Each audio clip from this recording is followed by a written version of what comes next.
Hello guys, welcome to another video, and I thought I'd do a final update on the life stacking Inquisitor build because I've made some upgrades to the build since the last video, and I'm not going to be going through all of the gear that I'm using in this video because I've done a lot of it in the last video, so I'll leave a link to that video in the description below if you're interested. But I thought I'd just go over some of the upgrades that I've made to the build because some of these changes to the gear is actually quite significant, make some big changes to the overall build loadout. So a lot of these changes all come down to the body armor swap that I've made. Before I was using the lightning coil, and I explained my reasoning for this in the previous video. The build just doesn't really have very good physical mitigation without this. I'm not using any kind of determination, no armor scaling at all. And if you have a giant life pool, taking 50% of fizz hits as elemental and then mitigating that damage through your resistances is incredible amounts of fizz mitigation. It suddenly boosts your max fizz hit by a huge amount.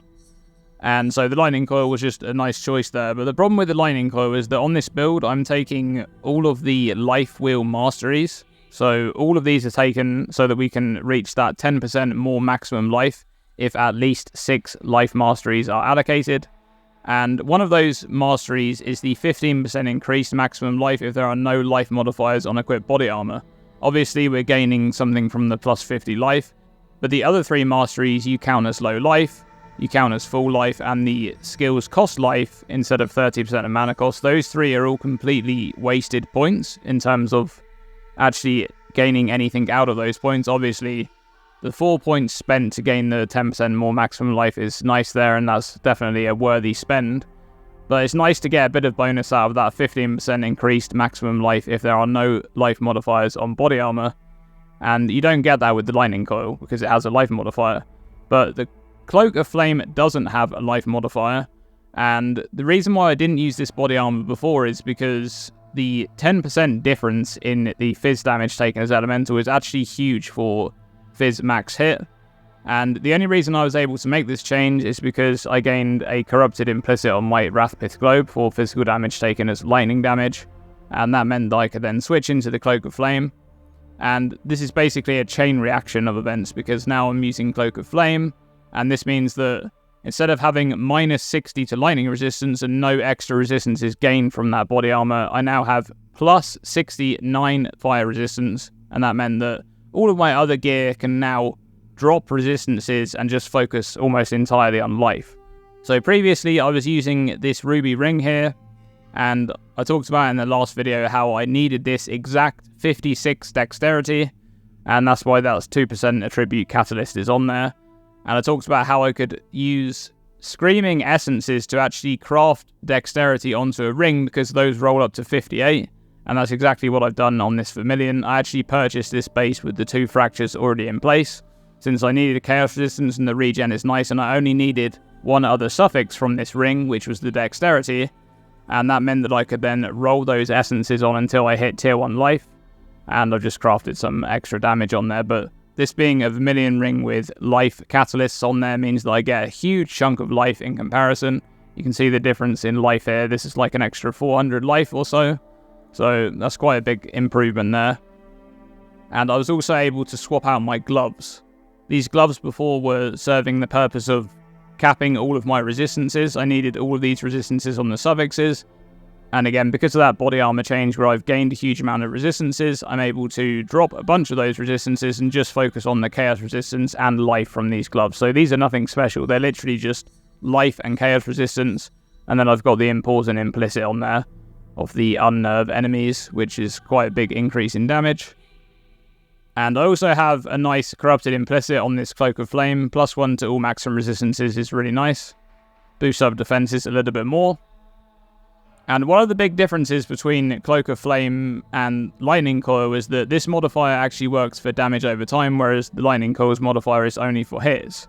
And that meant that I could switch out my Pantheon. Before I was using the Soul of Radakash, because even with a lot of life and regen, bleeding is still often a problem. But it's less of a problem compared to other builds, but you still need to kind of watch out for it. And because I'm now using Cloak of Flame, 40% of that bleeding damage will be mitigated by my fire resistance, and that meant that I could switch out my Pantheon into the Soul of Tugo Armour, because on this build, whenever I'm focusing down an enemy, I usually stand in Frost Shield. I just, go up to the enemy, I'll stand in Frost Shield, and I'll be dropping tornadoes. And that means that the Soul of Tuco Armour is actually a really, really nice pickup there, because I'm just going to be gaining physical damage reduction while I'm standing stationary. I also have a bunch of regen. And while I have this Pantheon active, you can actually see the regen here.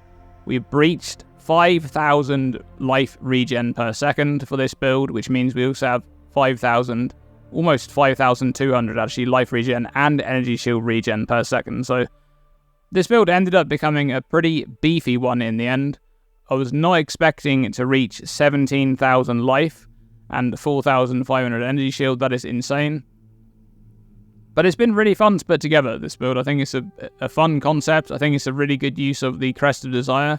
I've actually been checking out some other builds on PoE Ninja, which I may talk about on this channel as the league progresses. There's some builds using Crest of Desire with the new Holy Relic Transfigured Gem. Those look pretty interesting. They basically just use Holy Relic in there, and then they're focusing on their own character defenses for the rest of the sockets, which is interesting. I haven't checked that out in PoB or even looked at any videos to see how effective that is, but there's a few other builds that are using Crest of Desire as well.